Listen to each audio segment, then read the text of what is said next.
Continuación del capítulo 20.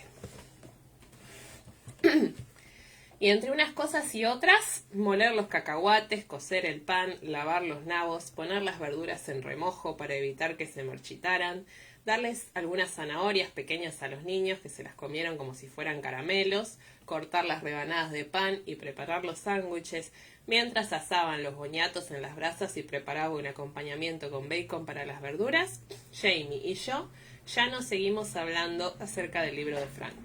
Y si había alguien detrás de mí, fue lo bastante considerado como para concederme un poco de espacio. Cuando terminamos de cenar, seguía lloviendo. Y después de asegurarnos de que los McCallum y los McLennan no se preocuparan por el paradero de los niños, Jamie bajó los colchones y todos los niños se acostaron juntos delante del hogar. Jamie había encendido un fuego en nuestro dormitorio y la fragancia de los troncos secos de abeto y nogal ocultaban la fragancia persistente de la trementina de los tablones de la casa. Estaba tumbado en la cama con su camisa de dormir y desprendía un agradable olor a animales calientes, haya fría y mantequilla de cacahuate, y estaba hojeando con despreocupación el manual Merck que yo había dejado en la mesita de noche. ¿Estás poniendo en práctica el Sortes Virgiliane?, le pregunté, sentándome a su lado mientras me soltaba el cabello. La mayoría de la gente utilizaba la Biblia, pero supongo que el manual Merck también servirá. No se me había ocurrido, contestó sonriendo. Cerró el libro y me lo ofreció. ¿Por qué no? Tú eliges. Muy bien, sopesé el libro entre las manos, un momento, disfrutando de su peso y del tacto de las cubiertas rugosas con las yemas de los dedos. Cerré los ojos, abrí el libro al azar y deslicé el dedo por la página. ¿Qué tenemos? Jamie se quitó las gafas y se inclinó sobre mi brazo mirando el punto que yo había señalado. La sintomatología de esta enfermedad es variada y compleja y requiere una observación minuciosa y varias pruebas antes de poder realizar un diagnóstico. Leyó y me miró. Sí, bueno, es más o menos eso, ¿no? Sí, contesté. Y cerré el libro sintiéndome extrañamente reconfortada. Jamie resopló un poco, pero me quitó el libro y volvió a dejarlo en la mesita. Puedes dar por finalizadas las observaciones minuciosas, afirmó con sequedad, aunque eso de hacer varias pruebas mudó de expresión encerrándose un poco en sí mismo. Sí, es posible, solo posible, tendré que pensármelo. Por favor, dije un poco nerviosa debido a su expresión contemplativa. No tenía ni idea de cómo podía poner a prueba una hipótesis como la suya, o quizás sí, tragué saliva. ¿Quieres que lea el libro de Frank?, le pregunté. La idea de leer Alma Rebelde, el último libro de Frank, me produjo una sensación que habría diagnosticado sin necesidad de prueba alguna. Eran escalofríos. Y eso sin tener en cuenta lo que había dicho Jamie al afirmar que, de alguna forma, Frank había pretendido que el libro fuera un mensaje personal para él. Me miró asombrado. ¿Tú? No. Del piso de abajo brotó un coro de risas y grititos. Jamie hizo un ruidito escocés, se levantó y se puso las botas, me miró, alzando una ceja, salió al pasillo y se acercó lentamente a la escalera, dando fuertes pisotones. Cuando llegó al cuarto escalón, el ruido de la planta inferior se acalló de inmediato. Oí una suave carcajada y Jamie bajó el resto de la escalera a toda prisa. Escuché su voz en la cocina y el sumiso coro de asentimientos que entonaron los niños, pero solo pude distinguir alguna palabra suelta. Un minuto después, Jamie volvió a subir la escalera. ¿El hijo pequeño de los McLennan se llama Og?, pregunté con curiosidad mientras él se sentaba para quitarse las botas. Aod, sí, contestó pronunciando el final con una entonación ligeramente más gutural, pero seguía sonando Og. Si en lugar de ser escocés fuera inglés, imagino que se llamaría Hugh. Toma, Sassenach. Me dio un trapo de lino de la cocina. En su interior encontré un fragante sándwich de mantequilla de cacahuate con mermelada de moras elaborado con el pan recién horneado. No has comido lo suficiente durante la cena, observó sonriéndome. Estabas demasiado ocupada alimentando a los pequeños, así que te guardé uno en lo alto del armario y acabo de recordarlo. Oh, cerré los ojos y respiré hondo. Oh, Jamie, qué maravilla. Hizo un ruidito complacido, me sirvió un vaso de agua y se recostó apoyándose las manos en las rodillas mientras observaba cómo comía. Yo disfruté de cada dulce bocado. Pedacitos de cacahuate, semillas de mora, incluso del pan un poco duro, y devoré hasta el último bocado, suspirando de satisfacción y pesar. ¿Alguna vez te he contado que traje un sándwich de mantequilla de cacahuate con mermelada cuando regresé a través de las piedras? No. ¿Y eso? Sí. ¿Por qué? Pues creo que fue porque me recordaba a Brianna. Le preparaba sándwiches de mantequilla de cacahuate muy a menudo para que se los comiera en el colegio. Ella tenía una fiambrera del zorro con un pequeño termo. Jamie alzó las cejas. ¿El zorro? Hice un gesto con la mano para restarle importancia. Ya te lo contaré en otro momento. Te habría gustado, pero yo no me llevé ninguna fiambrera. Solo envolví el sándwich en un poco de plástico. Jamie seguía mirándome con las cejas alzadas. ¿Del mismo material del que están hechas las gafas del señor Randall? No, agité la mano tratando de pensar en cómo describir un film transparente. Es más como la cubierta transparente de su libro. Eso también es plástico, pero más ligero, una especie de pañuelo, pero más fino y transparente. Sentí una punzada de nostalgia al recordar ese día. Fue cuando llegué a Edimburgo buscando a Malcolm, impresor. Estaba mareada, sobre todo por el miedo, así que me senté, desenvolví mi sándwich y me lo comí. En aquel momento pensé que sería el último sándwich de mantequilla de cacahuate que me comería. Era lo mejor que me había comido en mi vida, y cuando lo terminé tiré el plástico. No tenía sentido que me lo quedara. Todavía lo recordaba. Aquel frágil pedacito de plástico arrugándose, extendiéndose, alzándose y deslizándose por los adoquines perdido en el tiempo. Yo me sentía igual, confesé y carraspeé. Perdida. Recuerdo que me pregunté si alguien lo encontraría y lo que pensaría de él. Tal vez no pasara de ser una curiosidad momentánea. Supongo, murmuró. Alargó una esquina del trapo para limpiarme una mancha de mermelada de la boca y después me besó. Pero entonces me encontraste y ya no te sentiste perdida. Al menos eso espero. No, ya no. Apoyé la cabeza en su hombro y Jamie me besó la frente. Los niños ya se han dormido, Sassenach. Ven a la cama conmigo, ¿quieres? Acepté e hicimos el amor lentamente junto a la luz de las brasas y acompañados de los sonidos del viento y la lluvia. Un rato después, cuando estaba a punto de dormirme y tenía la mano apoyada en la cálida nalga de Jamie, pensé en el rostro de Frank. Qué momento para pensar en el rostro de Frank. Su fotografía se paseó por mi mente. Esos ojos color avellana que también conocía, mirándome por detrás de las gafas de montura negra. Serio, inteligente, estudiado y honrado. Esperen un segundo que me voy a sonar la nariz porque estoy con alergia. Ahora sigo. Bánquenme.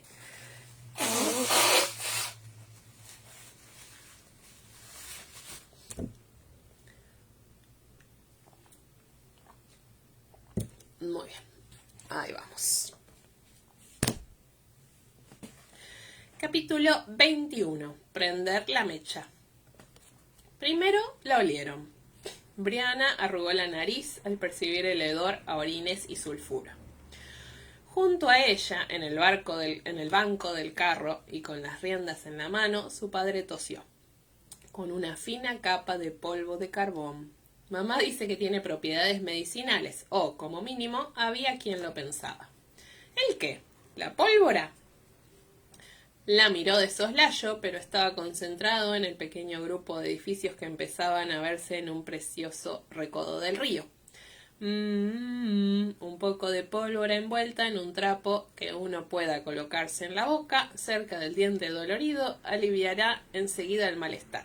Nicholas Culpeper, 1647. Su padre gruñó. Esperen que voy a poner en vibrador para que no les moleste las notificaciones. Ahí está, en silencio. Su padre gruñó.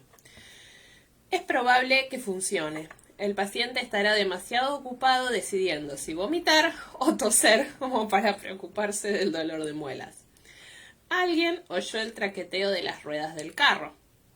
2 hombres que estaban fumando en pipa junto al río, a una buena distancia de los edificios, observó Brianna. Se volvieron para mirarlos. Uno de ellos los saludó, inclinando la cabeza, y examinó su aspecto. Pero enseguida consideró que valía la pena hablar con ellos. Tiró las cenizas de la pipa en el agua y, después de meterse el larguísimo instrumento de arcilla en el cinturón, se encaminó hacia la carretera, seguido de su compañero. «Buenas», aulló el primero de los hombres, saludándolos con la mano. Jamie tiró de las riendas de los caballos para que se detuvieran y le devolvió el saludo. «Buenas tardes, señor. Soy Jamie Fraser. Y esta es mi hija, la señora Mackenzie. Vinimos a comprar pólvora». «Ya me imagino», respondió el hombre con bastante sequedad. «Nadie viene por otro motivo». «Es irlandés», pensó Brianna sonriéndole.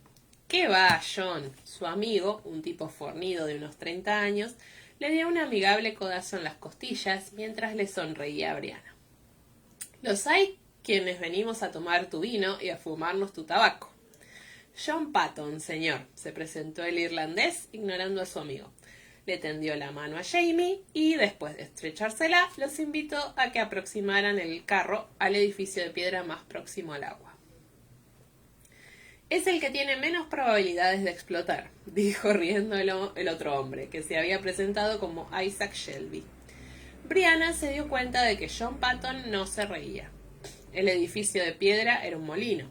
Se oía un continuo rumor apagado a través de las paredes, por debajo de la rueda hidráulica, y allí el olor era diferente. Piedra mojada, algas y un ligero aroma que le recordaba al que emanaba de las hogueras de campamento al apagarlas con un buen chorro de agua, y a la lluvia que empapaba las cenizas de las zonas de bosques quemadas, y se estremeció.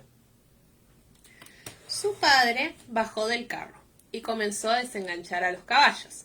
La miró con complicidad y la dio la cabeza hacia uno de los cobertizos destartalados que había orilla arriba, donde se veía a 3 personas discutiendo por algo.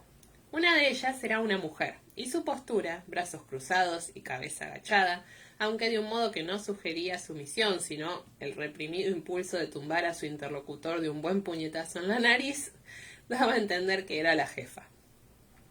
Brianna asintió y se encaminó hacia el cobertizo, consciente del silencio repentino que se hizo a su espalda, y que le dejaba claro que el señor Patton, el señor Shelby o ambos le estaban mirando el trasero. Aunque no podrían ver mucho, ya que vestía una camisa de casa que le llegaba casi hasta las rodillas, pero el mero hecho de que debajo llevara calzones... Oyó toser a Shelby y dedujo que se habría encontrado con los ojos de su padre. «Jamie Fraser», escuchó decir a Shelby, tratando de parecer despreocupado. «Conozco a muchos Fraser. ¿Vive usted cerca de Nolichucky?» «No, tenemos una casa cerca de la línea del tratado, en el condado de Rowan», aclaró su padre. «Se llama Cerro de Fraser». «Ah, entonces debo de conocerlo, señor», Shelby parecía aliviado. «Benjamin Cleveland me dijo que lo había conocido». Las voces a la espalda de Brianna se apagaron cuando el grupo que tenía delante advirtió su presencia. Todos parecieron asombrarse, pero la mujer enseguida adoptó una expresión de arisca diversión. «Buenos días, señora», dijo, observando abiertamente el uniforme de casa de Brianna. Debía de tener su misma edad y llevaba un delantal de lona, raído y sucio, salpicado de pequeños agujeritos negros, justo donde parecía que habían aterrizado las chispas. La falda marrón y la camisa de hombre de manga larga que vestía debajo estaban hechas a mano, pero se veían bastante limpias. «¿Qué podemos hacer por usted?» «Me llamo Brianna Mackenzie», anunció Bri, preguntándose si debía tenderles la mano. La señora Patton, pues no había duda de que tenía que ser ella, no se la ofreció, así que Brianna se conformó con el gesto cordial de asentimiento que hizo con la cabeza. «Mi padre y yo queremos comprar un poco de pólvora. ¿Por casualidad es usted la señora Patton?», añadió, pues la mujer no hizo ademán de presentarse. La dama en cuestión miró por encima del hombro y después observó su alrededor muy despacio, como si estuviera buscando a alguien. Uno de los jóvenes con los que había estado discutiendo soltó una risita, pero se calló cuando la señora Patton le clavó los ojos. No veo quién más puedo ser, contestó, pero no lo hizo con un tono desagradable. ¿Qué clase de pólvora busca y cuánta quiere? Brianna se quedó de piedra un instante. No tenía ni idea de las distintas clases de pólvora ni de cómo referirse a ellas. Lo que deseaba saber era cómo fabricarla en grandes cantidades y con un nivel razonable de seguridad. Quiero pólvora para cazar, dijo, buscando el modo más simple de definirla. Y quizá un poco para volar tocones. Mary Patton parpadeó y se echó a reír. Los dos jóvenes hicieron lo mismo. Tocones. Supongo que podría prenderle fuego si les pone un poco de pólvora en lo alto, explicó el mayor sonriéndole. Ese en lo alto le ayudó a caer en la cuenta de algo y se palmeó la cabeza irritada. ¡Maldita sea!, exclamó. Claro, habría que darle forma. Así que, bueno, más bien algo así como una granada. El rostro anguloso de la señora Patton adoptó una rápida expresión de sorpresa y con aire calculador le dijo, «¿Granadas, y observó a Brianna con más interés. A continuación miró por detrás de ella y la comprensión le iluminó los ojos. ¿Ese es su padre? Sí. La mujer estaba mirando de tal modo que Bri no pudo evitar volverse. Su padre había llevado los caballos hasta la orilla para que bebiesen y estaba en la gravilla hablando con el señor Shelby. Se había quitado el sombrero para mojarse la cara y el sol se reflejaba en su pelo, que a pesar de los mechones plateados seguía siendo claramente pelirrojo. «Jamie Fraser, el rojo», la señora Patton la miró con dureza. ¿Es a él a quien llamaban Jamie el rojo en el viejo continente? Supongo que sí. Bri se había quedado atónita. ¿De qué conoce ese nombre? La señora Patton asintió con satisfacción sin dejar de mirar a Jamie. Por los hermanos mayores de mi padre. Los dos lucharon en ambos bandos durante el lanzamiento jacobita. A uno de ellos se lo llevaron a las colonias, pero su hermano fue a buscarlo. Compró su libertad y los dos regresaron a vivir aquí, donde John y yo teníamos unas tierras. Esos son sus hijos, añadió, haciendo un gesto despectivo con la cabeza en dirección a los dos jóvenes que se habían retirado y aguardaban a cierta distancia. Entonces es un negocio familiar, ¿no? Bri gesticuló en dirección al molino y los cobertizos, advirtiendo de pronto que había un pequeño grupo de cabañas y una casa bastante grande a medio kilómetro de distancia en una arboleda de arces.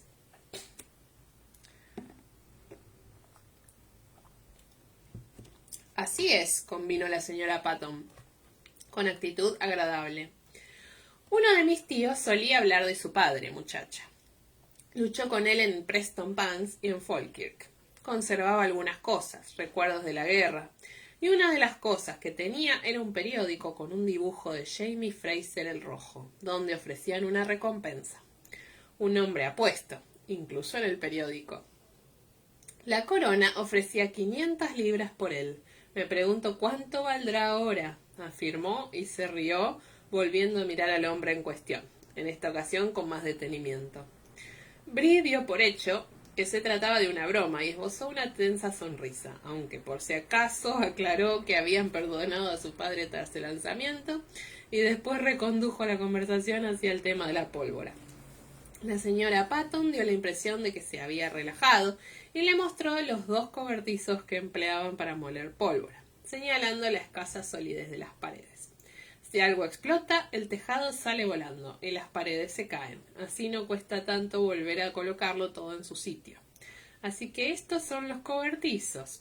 Entonces, ¿eso es el molino? Bri señaló con la cabeza el edificio de piedra, que sin duda era un molino, pues su rueda hidráulica giraba tranquilamente bajo la luz dorada del atardecer. Exacto. Primero se muele el carbón, después el salitre. ¿Sabe lo que es, no? Sí, y a continuación el sulfuro. Hay que hacerlo con agua. Se funde el salitre y luego se mezcla todo. Mientras esté mojado no quema, ¿verdad? No.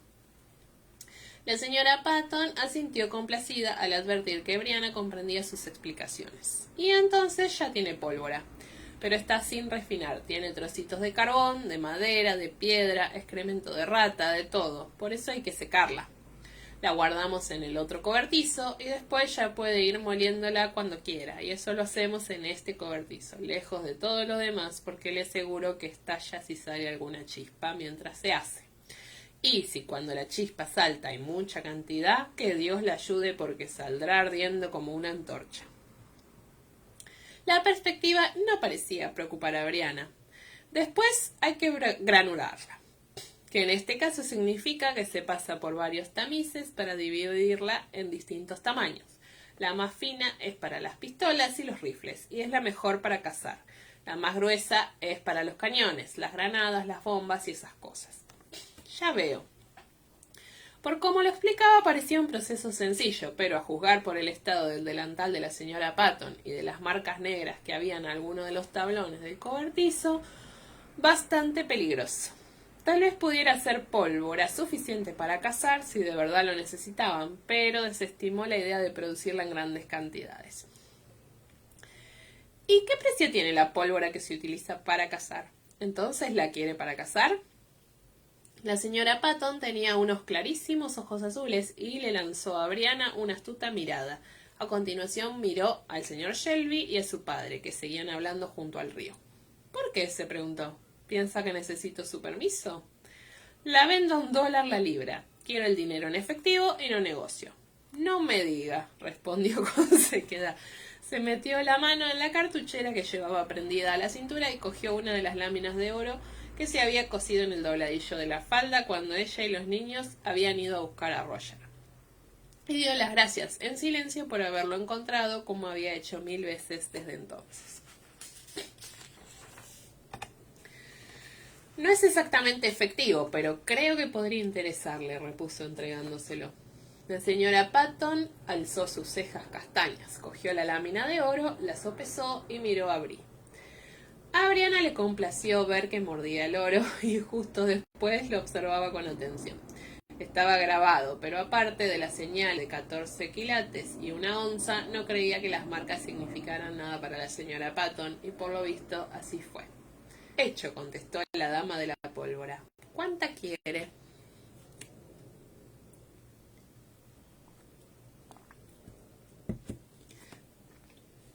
Tras pesar escrupulosamente la pólvora y el oro, acordaron que esa cantidad de metal equivalía a unos $20. Y Brianna estrechó la mano de la señora Patton, a quien el gesto pareció divertirla más que asombrarla, y regresó al carro cargado con 2 barriles de pólvora de 5 kilos cada una, seguida de los 2 primos, cargados con el mismo peso. Su padre continuaba conversando con el señor Shelby, pero al oír pasos dio media vuelta. Jamie alzó las cejas, más incluso de lo que lo había hecho la señora Patton. ¿Cuánta? Decidió guardar silencio, apretó los labios, le cogió los barriles a Bri y los cargó en el carro junto con los sacos de arroz, judías, avena y sal que habían intercambiado por otras cosas en el molino de Woolham.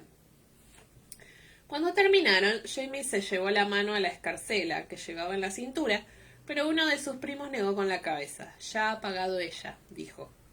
Y señalando con la cabeza a Bri, dio media vuelta y regresó al cobertizo, seguido del otro joven que se volvió para mirarlo por encima del hombro y después se apresuró para alcanzar a su primo.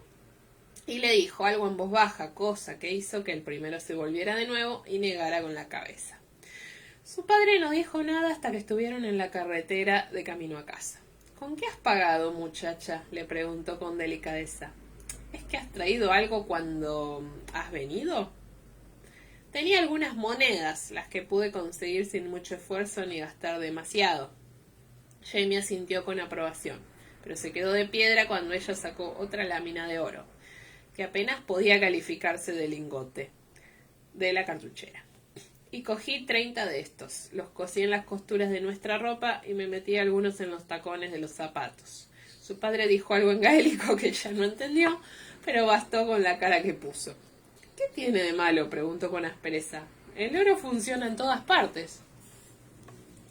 Jamie respiró profundamente por la nariz, pero el oxígeno pareció bastar para que consiguiera controlarse, pues dejó de apretar los dientes y ya no se lo veía tan sofocado.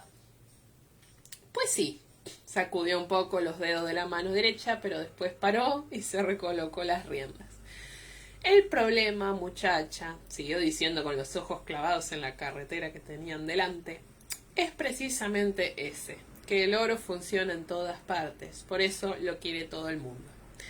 Y a su vez, es mejor que nadie sepa que lo tienes, por no mencionar la cantidad. Se volvió hacia ella un segundo alzando una ceja. Había pensado...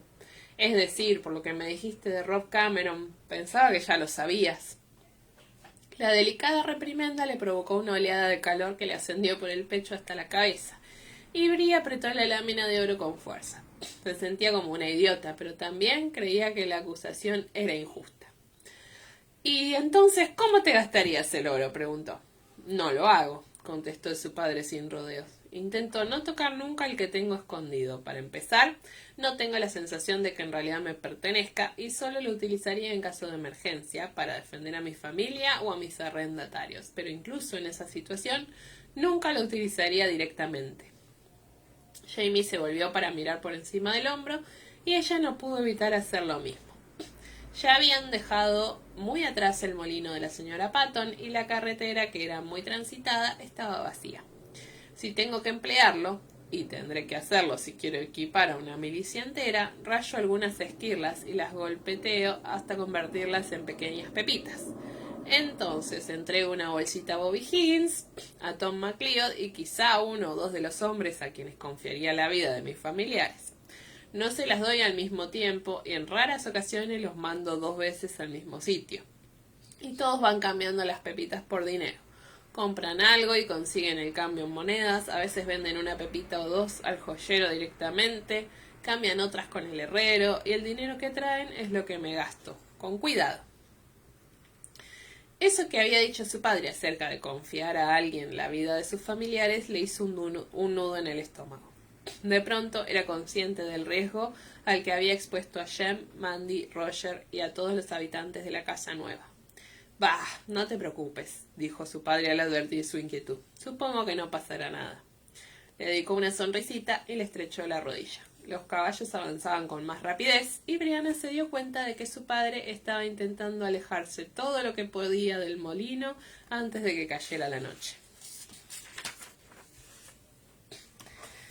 —¿Crees? Las palabras se apagaron en su garganta, sofocadas por el traqueteo del carro, y lo intentó de nuevo. —¿Crees que esos hombres nos seguirán? Jamie negó con la cabeza y se inclinó hacia adelante, concentrándose en la conducción. —No creo. Los Patton saben que les interesa más el negocio que pueda hacer con nosotros que nuestras pertenencias, pero apostaría que alguno de los más jóvenes comentará algo por ahí acerca de una muchacha muy hermosa que apareció vistiendo ropa de hombre y con una bolsa llena de oro. Quedó en manos del azar si se lo van a decir a alguien que pueda venir a hacernos una visita. Rezaremos para que no sea así. Sí, se le estaba empezando a pasar la primera punzada de asombro y rabia y se sintió un poco mareada, pero entonces recordó algo más y fue como recibir un puñetazo en el estómago. ¿Qué? Su padre parecía alarmado.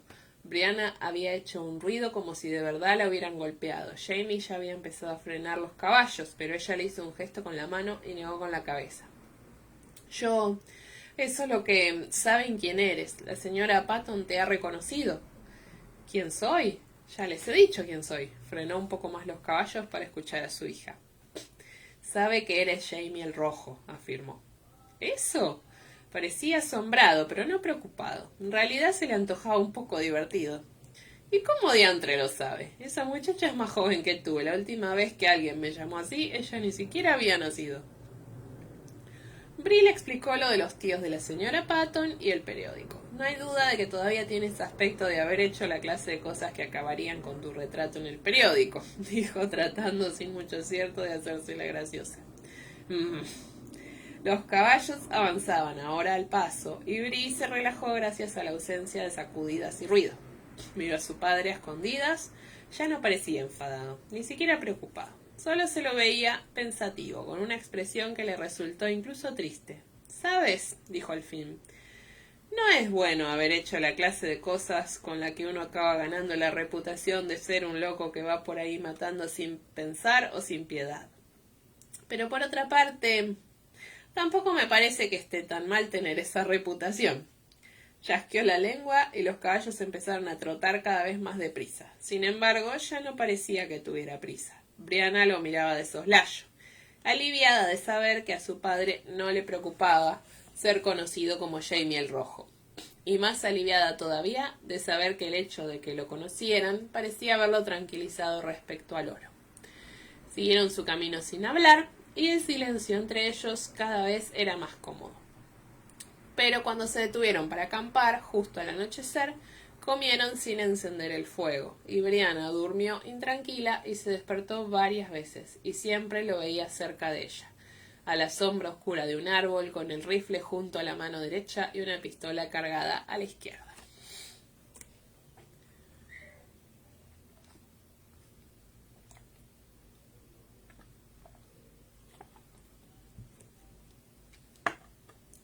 Capítulo 22. Cenizas, cenizas. Seguía a Roger por una arboleda de álamos inmensos, cuyas copas se elevaban tan por encima del camino por el que paseábamos que daba la impresión de que hubiéramos entrado en una iglesia silenciosa, con pájaros en las vigas en lugar de murciélagos. Pensé que eran muy apropiados, dado nuestro cometido. Sin embargo, mi parte estaba más relacionada con la clandestinidad que con la diplomacia. Metí la mano en el bolsillo de la falda por tercera vez. Trozos generosos de jengibre y sobre ellos algunos paquetes de hierbas secas que no se encontraban en aquella zona. Mi misión, suponiendo que Roger consiguiera hacer las presentaciones antes de que nos echaran a patadas, era entablar una larga conversación con la señora Cunningham. Primero agradeciéndole con efusividad la corteza de quina, acompañando todo ello de mis más sinceras disculpas por la pataleta de Mandy, y después haciéndole entrega de los presentes que le llevaba, uno a uno acompañados de detalladas explicaciones de sus orígenes, usos y preparación.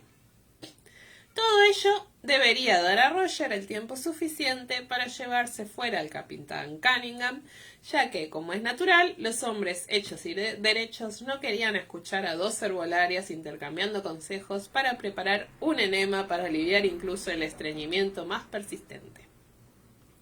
Lo demás dependería de Roger.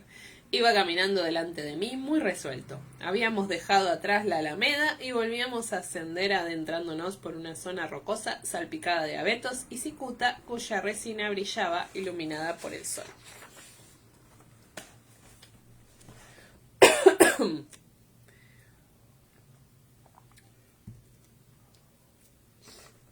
Huele a Navidad, dijo, sonriéndome por encima del hombro, mientras apartaba una gran rama para que yo pudiera pasar con comodidad. Supongo que celebraremos la Navidad en familia, ¿no? Por Jem y Mandy, quiero decir. Están acostumbrados y ya son lo bastante mayores como para recordarlo. Para los escoceses, la Navidad era una época puramente religiosa. Las celebraciones las hacían en Nochevieja, que ellos llamaban Hogmanay. «Sería maravilloso», exclamé, un tanto melancólica. Las Navidades de mi infancia, o las que recordaba, habían tenido lugar en países no cristianos y habían consistido en unas galletitas navideñas de Inglaterra, pudín navideño de lata y un año un pesebre adornado con cencerros para camellos y habitado por María, José y un niño Jesús, además de los Reyes Magos, pastores y ángeles confeccionados con semillas de la zona y ataviados con ropa en miniatura. Me pica la nariz.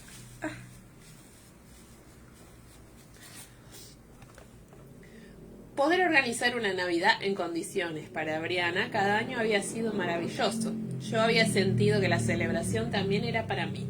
La felicidad de preparar cosas sobre las que había leído o había escuchado, pero jamás había hecho o visto. Frank, el único de la familia que había experimentado la tradicional Navidad británica, era el experto en menús, en la mejor forma de envolver los regalos, en villancicos y demás tradiciones populares. Desde que decorábamos el árbol hasta que lo desmontábamos después del fin de año, la casa se llenaba de emocionantes secretos y una subyacente sensación de paz. Y poder disfrutar de ello en nuestra casa nueva con toda la familia reunida, Pero te advierto una cosa, le dije, espabilándome justo a tiempo de agacharme para pasar por debajo de un abeto azul. No menciones a Santa Claus cuando hables con el capitán Cunningham. Lo añadiré a mi lista de temas que hay que evitar, me aseguró muy serio. ¿Qué es lo primero que tienes en la lista? Bueno, normalmente serías tú, contestó con sinceridad, pero dadas las circunstancias presentes, la cosa está empatada entre los Dursley y el whisky de Jamie. Ya sé que lo más probable es que los Cunningham acaben descubriendo ambas cosas, si es que no lo saben ya, pero no veo por qué tienen que enterarse por mí. Lo más probable es que ya hayan oído hablar de los Dursley, comenté. La señora Cunningham me trajo la corteza de quina. Alguien tuvo que decirle que la necesitaba y lo más probable es que también le hayan explicado para qué. Y si lo han hecho, es imposible que se hayan resistido a hablarle de Lizzie y sus dos maridos. Es verdad, Roger me miró con una pequeña sonrisa en los labios. Imagino que no sabrás, es decir, si lo hace con los dos a la vez, pregunté riendo. Solo Dios lo sabe, pero hay 3 niños pequeños en esa casa y por lo menos 2 de ellos siguen durmiendo en la cama de sus padres. Deben de dormir profundamente, añadí al pensarlo. Pero solo con la falta de espacio.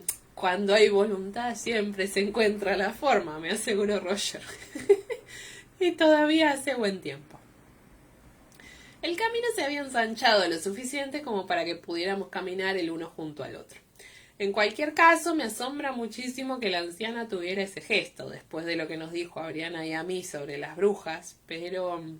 Bueno, cuando vino nos dijo que todos, incluidas Mandy y yo, iríamos al infierno. Eso lo hizo reír.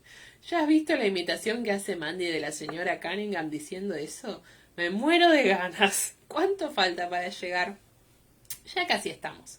¿Sigo estando presentable?, preguntó, sacudiéndose las hojas de arce del chaleco.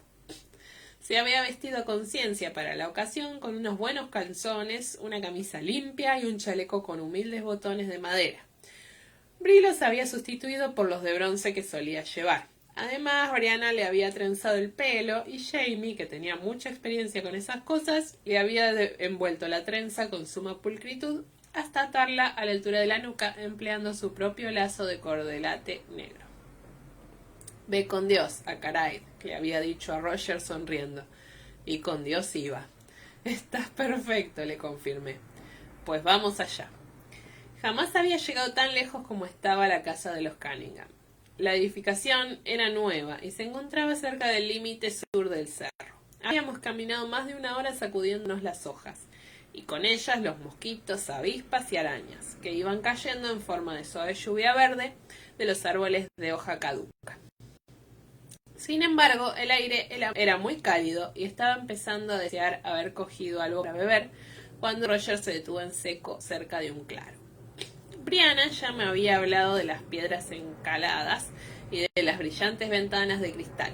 También había un gran huerto detrás de la casa, pero era evidente que la señora Cunningham todavía no había conseguido rodearlo con una cerca que evitara la entrada de ciervos y conejos. Me afligí al ver los brotes pisoteados, los tallos quebrados y las achaparradas puntas de los nabos mordisqueadas.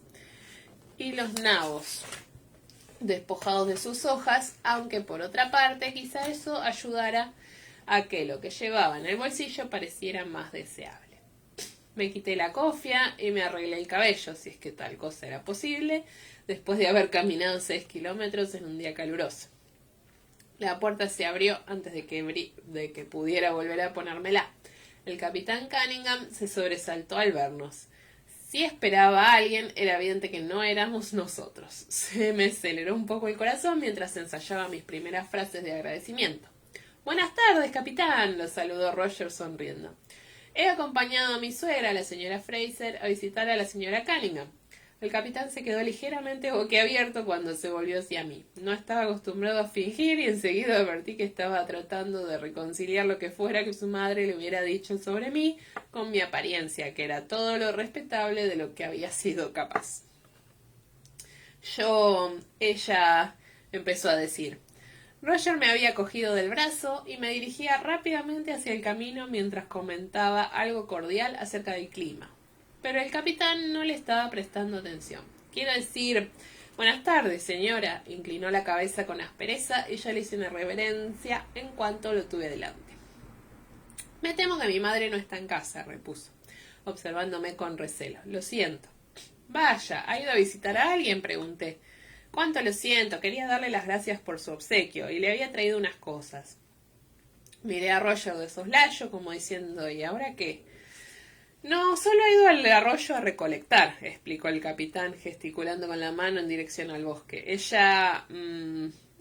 pues en ese caso, me apresuré a decir, iré a ver si la encuentro. Roger, ¿por qué no disfrutas de la compañía del capitán mientras yo voy a buscarla? Antes de que él pudiera añadir nada más, me agarré los laterales de la falda, pasé con cuidado por encima de las piedras blancas y dejé a Roger a lo suyo.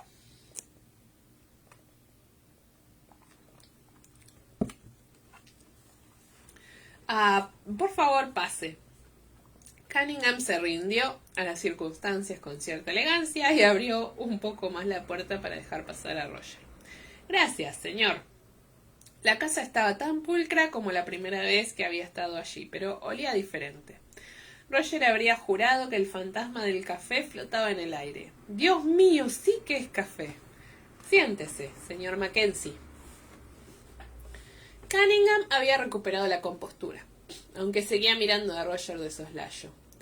Este había preparado algunas frases introductorias, pero todas tenían el objetivo de desviar la atención de la señora Cunningham hasta que Claire pudiera meter baza. Será mejor que lo suelte antes de que regrese alguna de las dos.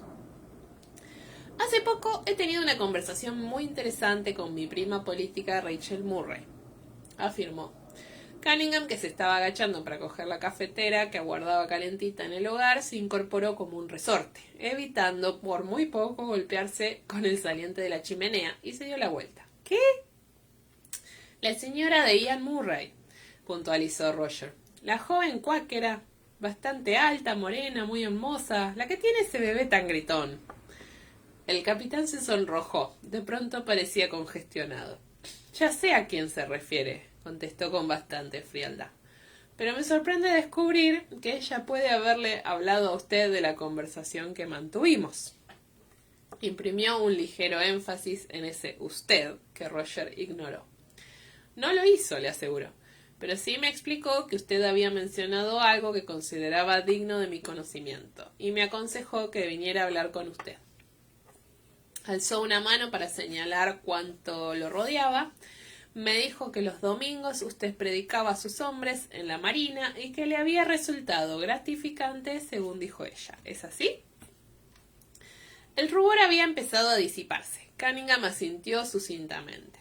No veo qué interés puede tener eso para usted, pero sí. Solía predicar cuando montábamos la iglesia, en las ocasiones en las que navegábamos sin capellán. Muy bien. En ese caso tengo una proposición que hacerle. ¿Le parece si nos sentamos? Empujado por la curiosidad, Cunningham hizo un gesto con la cabeza en dirección a la silla de estilo Windsor que aguardaba junto al hogar, y él ocupó una más pequeña al otro lado. Como sabe, empezó a decir Roger inclinándose hacia adelante, yo soy presbiteriano, y por cortesía todo el mundo me llama pastor. Al decir eso me refiero a que todavía no estoy ordenado, aunque he completado todos los estudios y exámenes necesarios, y tengo la esperanza de poder ordenarme muy pronto. También sabrá que mi suegro, y por tanto mi mujer, mi suegra y mis hijos son católicos. Sí, Cunningham se había relajado tanto que se le escapó una mueca de desaprobación. ¿Cómo consigue que su conciencia le permita vivir en una situación semejante? Me limito a vivir el presente, reconoció Roger, y se encogió de hombros para restarle importancia. Pero lo importante es que tengo una buena relación con mi suegro, y cuando construyó una cabaña que hiciese las veces de escuela, también me invitó a utilizarla para ofrecer servicios religiosos los domingos. En aquella época, hace ya más de 3 años, también teníamos una pequeña logia de masones arrendados, y el señor Fraser además permitió que la logia empleara el espacio por las noches para los propósitos que considerasen convenientes. Hasta ese momento había mirado a Cunningham a los ojos, pero cuando mencionó a los masones desvió la mirada hacia el fuego del hogar para que, en caso necesario, el capitán tuviera un momento para asimilarlo. Y es posible que fuera así. El anterior desconcierto y la desaprobación del capitán habían retrocedido como un glaciar disolviéndose lentamente pero con firmeza.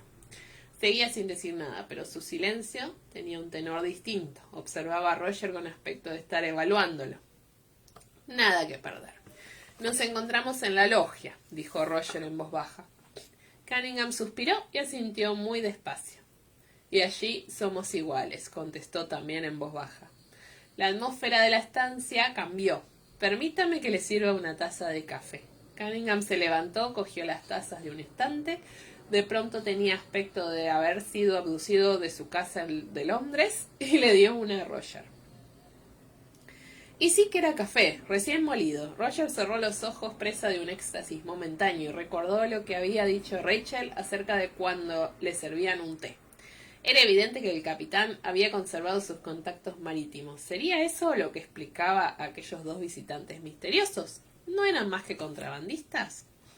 Bebieron, compartiendo un amistoso silencio durante 1 o 2 minutos. Roger tomó un último y sabroso sorbo y se lo tragó. Por desgracia, dijo, la cabaña fue alcanzada por un rayo hace 1 año y se quemó. Eso me comentó la señora Murray. El capitán apuró su taza, la dejó y miró a Roger alzando la ceja y haciendo un gesto con la cabeza en dirección a la cafetera. Si es tan amable, le tendió la taza. Si Jamie Fraser hubiera vivido en el cerro cuando ocurrió, estoy convencido de que la habría reconstruido. Pero debido a los infortunios de la guerra, él y su familia no pudieron regresar enseguida, aunque me imagino que todo eso ya lo sabe.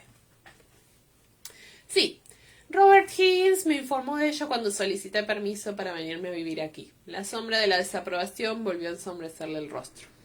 El señor Fraser pareció un caballero con unos principios extrañamente flexibles.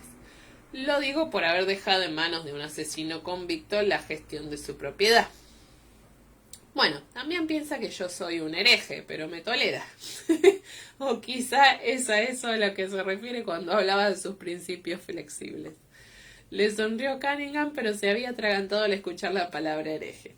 Será mejor que te lo tomes con calma. La hermandad masónica podría tener sus límites. Roger tosió para que Cunningham tuviera tiempo para reponerse. En cuanto a la proposición de la que le hablaba, el señor Fraser está dispuesto a permitir que el edificio se reconstruya en su emplazamiento original con el objetivo de que se emplee con los mismos fines que antes. También está dispuesto a proporcionar la madera necesaria para su reconstrucción. Sin embargo, como imagino que ya sabrá, él está ocupado con la reconstrucción de su propia casa y no podrá dedicar ni tiempo ni dinero a la cabaña hasta el próximo año. Y lo que me gustaría proponerle, señor, es que nosotros, usted y yo y el señor Fraser, reunamos nuestros recursos para acometer la reconstrucción cuanto antes. Y una vez que el edificio sea habitable, le propongo que usted y yo nos turnemos para predicar allí en domingos alternos. Cunningham se había quedado de piedra con la taza en la mano, pero su exterior frío y reservado se había derretido. Por detrás de sus ojos pasaban pensamientos como pececillos, demasiado rápidos como para desentrañarlos. Roger dejó su taza de café a medio terminar y se levantó. ¿Le gustaría venir a ver el emplazamiento conmigo?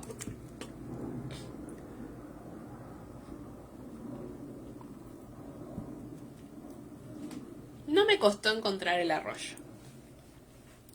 La casa todavía no tenía pozo, por lo que los Cunningham debían traer el agua de algún sitio. Y sí, había un reguero que desaparecía entre los arbustos de cornejo y un poco después pude oír el sonido del borboteo del agua. Encontrar a la señora Cunningham iba a ser un poco más costoso. ¿Habría ido arroyo arriba o arroyo abajo? Lancé una moneda imaginaria al aire y empecé a bajar por el arroyo. Buena decisión. Encontré un recodo en el arroyo y una zona lodosa cerca de la orilla, donde se veían las marcas de muchos pies, o más bien las de 1 o 2 pares de pies que solían frecuentar el lugar, y una serie de marcas circulares y rozaduras que dejaban constancia de los lugares donde se había apoyado un cubo. Últimamente había llovido y el arroyo tenía bastante caudal. En la orilla opuesta vi una vegetación espesa que llegaba hasta el agua y pensé que no habría intentado cruzar por allí. En el lecho del arroyo había algunas piedras que se podrían utilizar con ese fin, pero la mayoría estaban sumergidas. Fui descendiendo por el arroyo, caminando despacio y escuchando con atención. No esperaba que la señora Cunningham estuviera cantando mientras recolectaba frutos, pero sin duda debía de estar haciendo el ruido suficiente como para que los pájaros que pudieran estar cerca de ella chirraran o guardaran silencio. En realidad la encontré porque ella había atraído la atención de un martín pescador que no estaba muy contento con su presencia. Seguí los largos y ruidosos graznidos del pájaro hasta que lo vi. Un pajarillo chillón con el plumaje ocre, blanco y gris azulado, con el pico muy largo, que desafiaba la brisa posada sobre una rama que se extendía hasta una pequeña poza formada por un remolino. Y entonces en la poza vi a la señora Cunningham, desnuda. Por suerte, ella no me había visto a mí. Corrí a esconderme tras un arbusto y me quité la cofia. El martín pescador sí que me había visto y se había alterado mucho, e hinchaba su diminuto cuerpo de colores mientras me gritaba indignado, pero la señora Cunningham lo ignoró. Se estaba lavando con suma relajación, con los ojos entornados de placer y la larga melena gris mojada pegada a la espalda. Me resbaló un reguero de sudor por la espalda y otro goteó desde mi barbilla. Me lo limpié con el reverso de la mano, envidiando a la mujer. Por un momento sentí el absurdo impulso de desnudarme y unirme a ella, pero lo sofoqué con rapidez. También debería haberme marchado enseguida, pero no lo hice.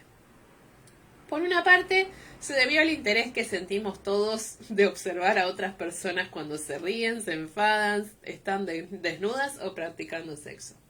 El resto era simple curiosidad. En ocasiones la línea que separa a un científico de un voyeur es muy fina. Y yo era muy consciente de que me encontraba justo en esa frontera, pero también era innegable que la señora Cunningham era todo un misterio. Seguía teniendo un cuerpo poderoso, de hombros anchos y erguidos, y aunque se le había aflojado la piel de los brazos y los pechos, era evidente que continuaba conservando parte de la musculatura. Le colgaba un poco la piel en la zona del abdomen, y desde donde estaba podía ver con mucha claridad las señales de varios partos, así que el capitán no era el único hijo que tenía. El placer le había cerrado los ojos, y libre de su expresión intimidante, era una mujer bien parecida. No era hermosa, y estaba muy castigada por los años, la experiencia y la rabia, pero en sus rasgos seguían apreciándose fuerza y una agradable simetría. Me pregunté qué edad tendría. Había calculado que el capitán tendría unos 45, pero no sabía si era el mayor o el más joven de sus hijos. Contaría entre 60 y 70 años. Se escurrió el agua de la melena lacia y se la volvió a colocar tras las orejas. Había un tronco medio sumergido en el extremo más alejado de la poza y apoyó la espalda en la madera con cuidado. Volvió a cerrar los ojos y metió una mano en el agua hasta ocultarla entre sus piernas. Parpadeé y empecé a retroceder agachada todo lo silenciosa que pude con la falda remangada y la cofia en la mano. Definitivamente había cruzado la línea. Mi talón impactó contra una raíz que sobresalía de la tierra y estuve a punto de caerme, pero logré conservar el equilibrio, aunque me vi obligada a soltar la falda y la cofia. El bolsillo cargado me golpeó la cadera y recordé mi propósito original. No podía quedarme allí esperando hasta que ella terminara de hacer lo que estaba haciendo, saliera del agua y se vistiera. Lo que haría sería regresar a la casa. Le diría al capitán que no había conseguido encontrar a su madre y le dejaría allí el jengibre y las hierbas con el recado de que le transmitiera mi agradecimiento. Cuando me estaba poniendo bien el vestido, fui consciente de que había dejado algunas huellas muy evidentes en el barro húmedo donde me había detenido a espiar. Maldije entre dientes, rebusqué entre los arbustos que crecían a mi espalda, cogí un montón de hojas secas, ramitas y piedrecitas y las repartí como pude por las reveladoras marcas que había dejado. Cuando me estaba frotando las manos con un montón de hojas para limpiármelas, me di cuenta de que había una piedrecita entre ellas. La tiré, pero mientras volaba por el aire me pareció advertir un reflejo colorido y volví a cogerla. Era una esmeralda en bruto. Un largo cristal rectangular de un turbio color verde envuelto de roca. Me quedé mirándola un buen rato mientras frotaba la superficie con el pulgar. Nunca se sabe cuándo puede venir bien, ¿no? Dije en voz baja y me la metí en la bolsa.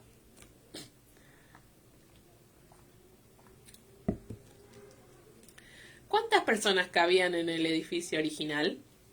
Preguntó el capitán, haciendo un gesto en dirección a la frágil estructura de la puerta.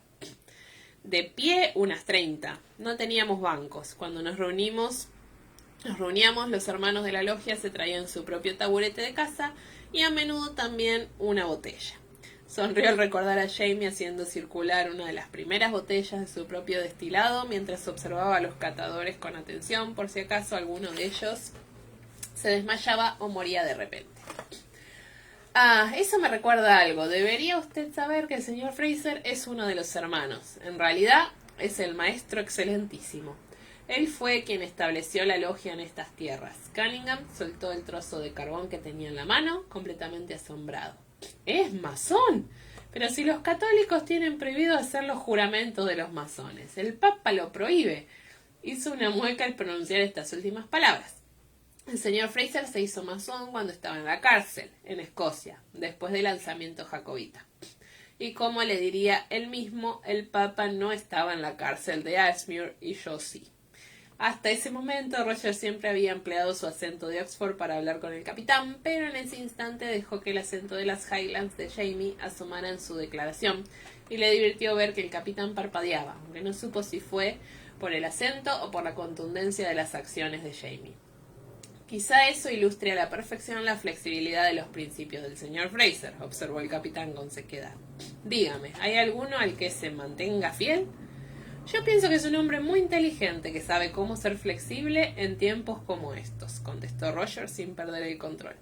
Si no fuera capaz de gestionar con seguridad el fuego cruzado, ya hace tiempo que sería pasto de las cenizas y también todas las personas que dependen de él. ¿Como usted? No lo preguntó con hostilidad, pero se advertía cierto resquemor. Como yo. Roger respiró profundamente, olfateando el aire, pero ya hacía mucho tiempo que el olor del relámpago y el humo habían desaparecido. Con un poco de trabajo, el claro volvería a ser un lugar donde celebrar la paz. Roger prosiguió. En cuanto a la existencia de principios a los que Jamie Fraser es siempre fiel, sí que los hay. Y que Dios ayude a cualquiera que se interponga entre él y lo que él considere su deber. ¿Cree que tendríamos que ampliar el edificio? Ahora hay muchas más familias viviendo en el cerro. Cunningham asintió, mirándose la palma de la mano donde se habían anotado las medidas del emplazamiento con un trozo de carbón. ¿Sabe cuántas? ¿Conoce usted sus inclinaciones religiosas? El señor Higgs me dijo que el señor Fraser no discrimina a nadie, siempre que parezca honrado y dispuesto a trabajar. Sin embargo, da la impresión de que haya una mayoría de escoceses. Eso último lo dijo con cierto énfasis, y Roger asintió. Así es. Se estableció aquí con un grupo de escoceses que lo acompañaron durante el alzamiento y con personas emparentadas con otras a las que conoce de Piedmont. Allí hay muchos escoceses, añadió. Como es natural, muchos de los primeros arrendatarios son católicos, pero también había algunos protestantes, la mayoría presbiterianos, de la Iglesia de Escocia. Un buen grupo emigró más tarde desde Thurso y todos son presbiterianos. Muchísimo, aunque no hace mucho que yo mismo he regresado al cerro, me dijeron que también había había algunas familias metodistas. Si no le importa que le pregunte, señor, ¿qué lo llevó a establecerse aquí? Cunningham soltó un breve ejem, pero lo hizo para recapitular, más que por indecisión. Como muchos otros antes que yo, vine aquí porque tenía conocidos en la zona. 2 de mis marines se han establecido en Carolina del Norte, lo mismo que el teniente Ferrell, que sirvió conmigo en 3 comisiones antes de ser gravemente herido y verse obligado a abandonar el servicio con una pensión naval. Su esposa también se encuentra aquí. Roger se preguntó si y cómo seguirían pagándole esa pensión, pero por suerte ese no le incumbía en ese momento. Por tanto, siguió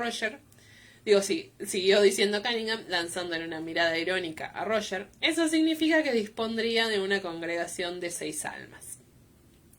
Roger sonrió con amabilidad, pero fue sincero cuando le aseguró a Cunningham que allí los entretenimientos eran lo bastante escasos como para garantizar un lleno absoluto a cualquiera que fuese capaz de proporcionarlo.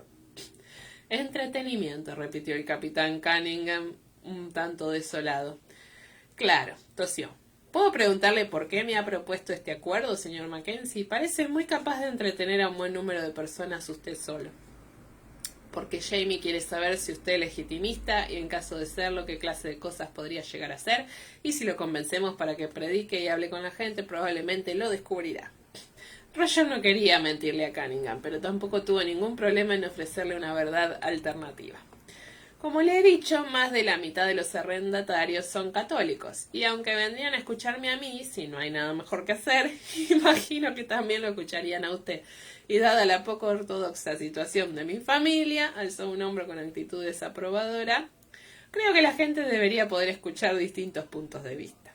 Ya lo creo, dijo una voz suave y divertida a su espalda, incluyendo la voz de Cristo, que les habla desde sus propios corazones.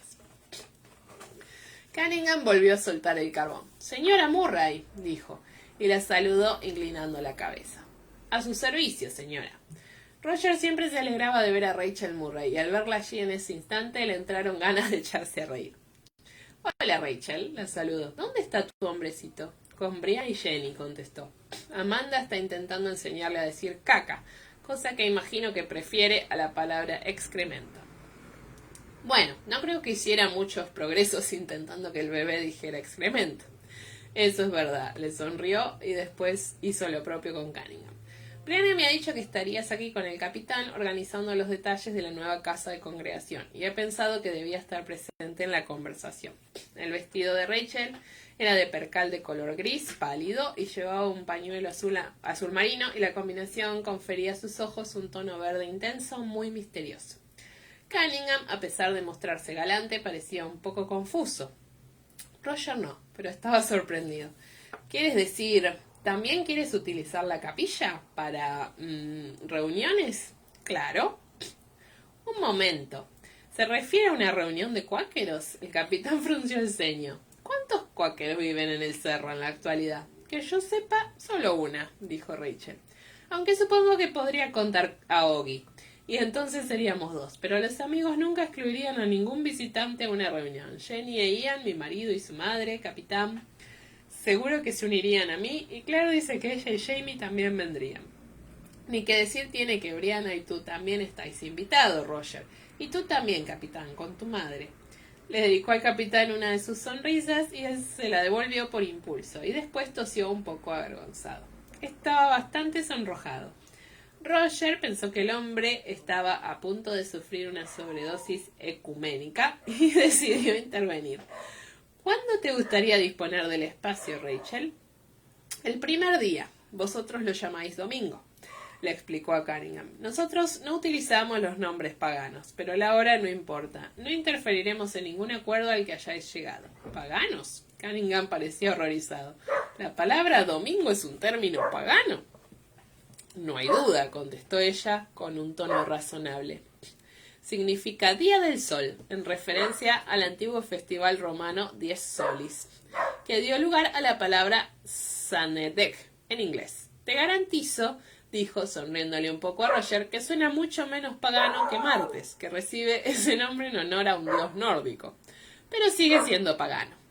Hizo un gesto con la mano y se volvió con intención de marcharme. Decidme las horas a las que preferís dedicar y yo me organizaré en consecuencia. Ah, añadió volviéndose para hablar por encima del hombro, y como es habitual, ayudaremos a construir el edificio. Los hombres observaron cómo desaparecía entre las encinas en silencio. Cunningham había cogido otro trozo de carbón y lo estaba frotando distraídamente con el pulgar y el dedo índice. A Roger le recordó el día que fue con Brianna a un servicio del miércoles de ceniza en la iglesia de Santa María, en Inverness. El sacerdote tenía un plato lleno de cenizas. Bri le había dicho que eran las cenizas de las hojas de palma que habían quemado el domingo de Ramos del año anterior. Frotó el pulgar en ellas y después dibujó una rápida cruz en la frente de cada una de las personas que habían asistido a la ceremonia, mientras les murmuraba: «Recuerda, hijo, que polvo eres y en polvo te convertirás». Roger se había levantado cuando llegó su turno y recordaba muy bien la curiosa sensación rasposa de las cenizas sobre la piel y la extraña mezcla de inquietud y aceptación que lo había embargado. Algo parecido a lo que sentía en ese momento. Bueno, hasta acá llegamos hoy. Justito porque tengo 10% de batería. Así que suerte que me dejó terminar. Después voy a leer los mensajitos. Así que, bueno, gracias por conectarse.